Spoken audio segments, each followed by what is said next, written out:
kaip tas sūnus palaidūnas, kai jis atsigavo, kai jis prisiminė, kad ašgi turiu tėvą, turiu tėvą, kokio galo aš čia sėdžiu prie krūvos, eisiu aš pas jį, sakysiu, tėvą, nusidėjau dangų ir žemę ir tau, priimk bent tarnų pas save namuose. Religijų laikai baigėsi, susiskaldimo laikai baigėsi, kol katalikai, pravoslavai, protestantai, visas šitas dalykas baigėsi. Dabar yra Kristus ir jo evangelija ir tikėjimas. Koks skirtumas? Garaže, Rusija, namuose, mašinoje, klube, jokio skirtumo. Jokio skirtumo. Jo šlovės turtų. Jis duotų sustiprėti jums, jūsų dvasinėme žmoguje. Kas yra dvasinis žmogus jūsų? Tai yra nemirtinga dvasia jūsų.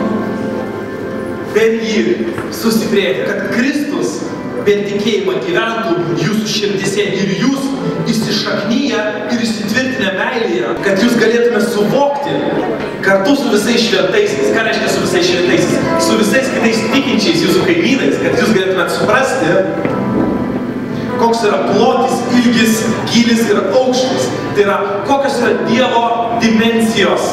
Arba kitaip sakant, koks didelis yra gyvenimas jame. Ir pažinti Kristaus meilę, kuri pranoksta pažinimą, kad būtumėte pripildyti visos Dievo pilnatvės.